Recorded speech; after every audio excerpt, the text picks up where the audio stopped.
J'étais obligé de vous mentir. J'étais obligé de vous mentir, les frères. J'étais obligé de vous mentir. Et en fait, vous vous rendez pas compte à quel point ça fait 1000 ans, mais vraiment 1000 ans, frérot. Je pète mon crâne, que je ferme ma gueule et que je dis rien. J'aurais pu tout leak. Il y a des mois de ça, frérot. J'aurais pu tout leak. Je me suis retenu. Vous me connaissez, hein. Moi qui leak 90% des trucs. Là, j'ai fait un effort surhumain pour au final que ce soit même pas moi qui leak. Alors là, c'est quand même terrible, hein. Enflure, t'étais pas dans le sud. Ben non, j'étais bien sûr dans les locaux de Gotha, hein. J'étais dans les locaux de Gotha, j'étais caché, bien entendu. Et ensuite, je suis allé à l'annonce, hein, que vous avez sûrement tous dû voir. Et si c'est pas le cas, on va la remettre après, comme ça, parce qu'elle est giga stylée, hein. J'ai envie de me saucer, hein.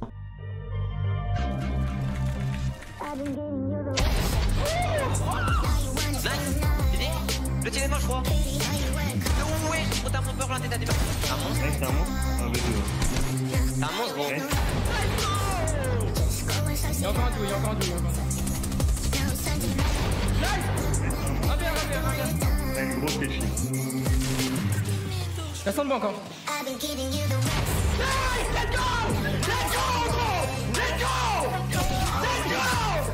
D'accord.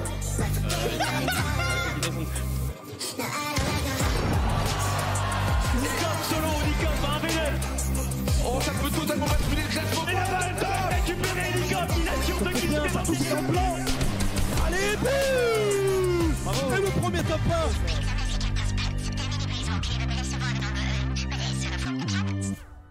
Ça fait quand même très longtemps qu'on est en contact avec Gentlemate, du coup. Enfin, ça sort maintenant, donc très très heureux. Pour la petite histoire, comment ça s'est fait tout ça? En gros, ils sont venus me contacter, ils m'ont dit, frérot, on aimerait, on a notre projet, on sort une structure e-sport et tout, voilà, on est trop heureux. On aimerait partir sur Fortnite. On a déjà Valorant et tout, qui est prêt, voilà, SBG, c'était caché, tout ça et tout. On aimerait partir sur Fortnite parce que Lucas il kiffe Fortnite, Gotha et Gotha Bro qui se sont fait un milliard de trucs aussi sur Fortnite, c'est un jeu qu'ils kiffent et qu'ils ont envie de un petit peu refaire vivre ce jeu, tout ça et essayer de développer un petit peu la scène comme ils peuvent. Donc on va voir un petit peu tout ce qu'on va pouvoir faire. Et ils m'ont dit, frérot, on a besoin d'une équipe. Ta carte blanche, qu'est-ce qu'on fait? Est-ce qu'on part sur l'européen? Est-ce qu'on part sur du français? Plein de discussions, Encore une fois, je vais pas rentrer dans les toutes coulisses, etc. parce que je vais me faire frapper. Mais pas mal de réflexions. Je pense que c'était mieux déjà d'une part pour répondre à la question Europe et français de partir sur un projet français parce que ça avait plus de sens. En tout cas au début. Après par la suite, je sais pas comment les choses évolueront, etc.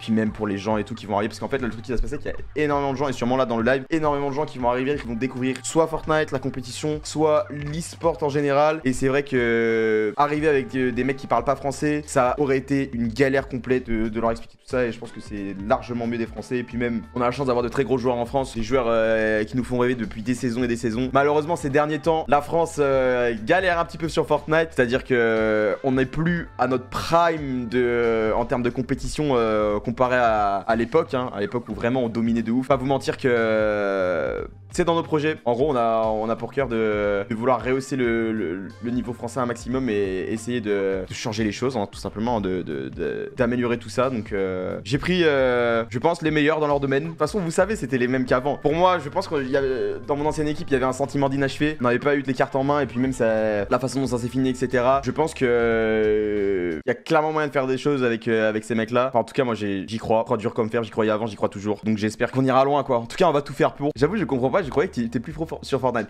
C'est toujours le cas. C'est toujours le cas. Je ne suis toujours plus pro sur Fortnite. J'ai arrêté ma carrière compétitive professionnelle il y a de ça plus d'un an maintenant parce que je voulais me concentrer sur le streaming et que la compétition, jouer la compétition m'intéressait beaucoup moins ces derniers temps qu'à l'année dernière. Et c'est toujours le cas. Il y a eu des petites cups no build et des trucs. On va en parler. Officiellement, mon rôle, alors ça a été quand même assez compliqué de trouver. C'est legit, on a trouvé ça genre 5 heures avant l'annonce. C'est Head of Fortnite. Les frérots, on est le lendemain. Je viens de voir la V1 de la vidéo. Du coup, je me permets de faire ce petit point pour clarifier un peu plus la situation concernant mon rôle. Pour vraiment bien résumer, etc. Le Head of Fortnite pour Gentlemate consiste à m'occuper à 100% de tout ce qui va se passer concernant Fortnite. Gérer l'effectif, le staff, etc. Le recrutement. Bien sûr, avec l'accord des gens qui sont au-dessus de moi, Samish, Squeezie, Brooksota, etc.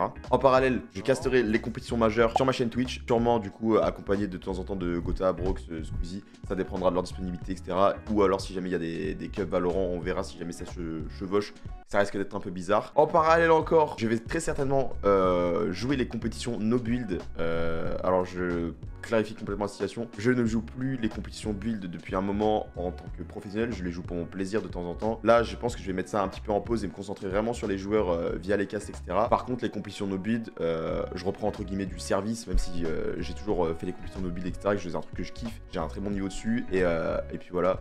Pour ce qui est de mon duo, ça sera annoncé dans les prochains jours. Donc je vous laisse un petit peu vos théories dans les commentaires, etc. Et aussi, en parallèle, il y a aussi tout l'aspect créateur de contenu. Faut savoir que Gentlemate, c'est un projet. Mais avant tout, je reste Nikov. Je suis streamer. J'ai mes petites émissions, mes trucs. Donc il y aura tout cet aspect création de contenu qui sera très important pour moi. Et en parallèle, du coup, on va pouvoir aussi en faire via les joueurs. Donc c'est-à-dire live, IRL. Si jamais on va en événement en LAN, il y aura des vlogs un peu inside, des coulisses, bootcamp, etc. Pas forcément que sur Fortnite, peut-être un jour ça partira un petit peu sur Valorant ou sur les autres jeux qui arriveront. Je suis pas dans une case, j'ai énormément de liberté, c'est très cool parce que ils me font quand même énormément confiance. Il y a du contenu qui arrive, il y a des émissions qui peuvent arriver bientôt et tout, donc voilà. C'était le petit point, bonne vidéo. En 2019, j'ai découvert Twitch grâce à Gotaga sur Fortnite. Son histoire et la création de Tality Fortnite m'ont fait suivre l'e-sport et notamment Vita. Lors de l'époque World Cup, tu étais vraiment le joueur que je suivais hors Vita et donc tu les as rejoints il y a 38 mois, j'étais trop heureux. Après l'arrêt de la section Fortnite, on a continué à suivre Vita mais de plus loin. Gotha crée sa structure et tu diriges Fortnite, l'histoire est belle, plus qu'une chose à dire, M8 for the win. Voilà frérot. Non en vrai c'est trop lourd, l'histoire est belle, je suis trop content. En plus ces derniers temps, le projet était pas encore sorti, etc. Que ce soit en stream et tout, je pouvais rien vous raconter, du coup je tournais un petit peu en rond.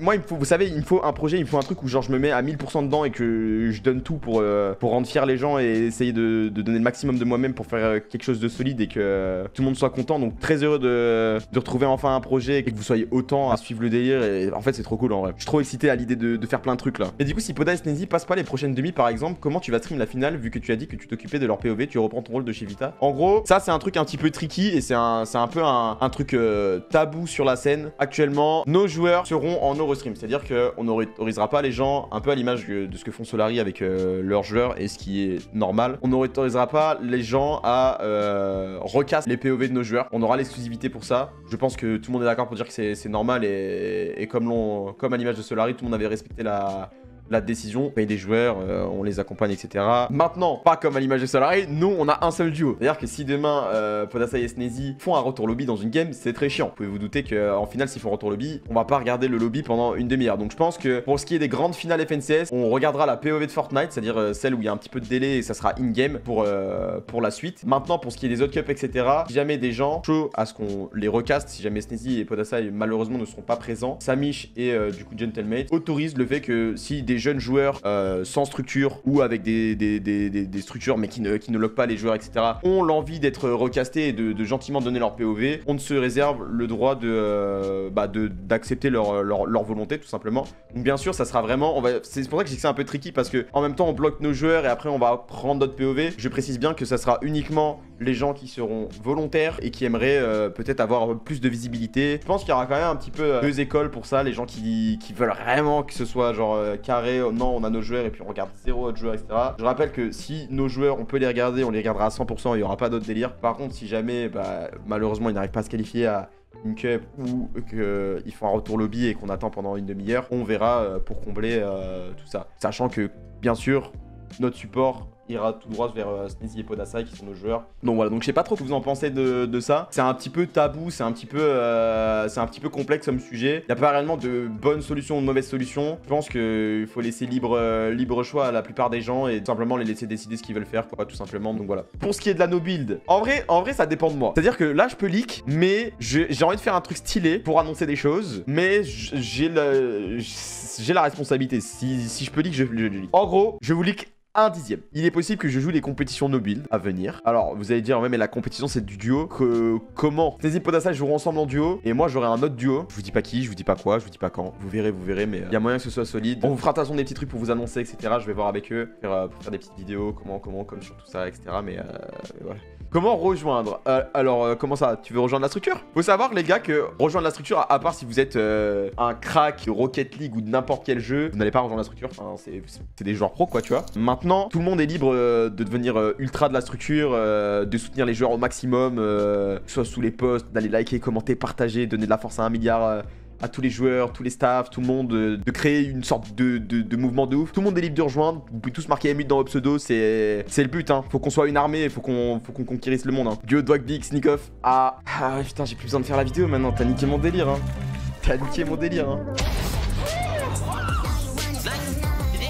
Le tir est mort, je crois. Oui, trop tard, mon peur, l'un des derniers. Un monstre. Ouais, c'est un monstre. Un V2. C'est un monstre, gros. Ouais. Il y a encore un duo, il y a encore un duo, il y a encore un duo.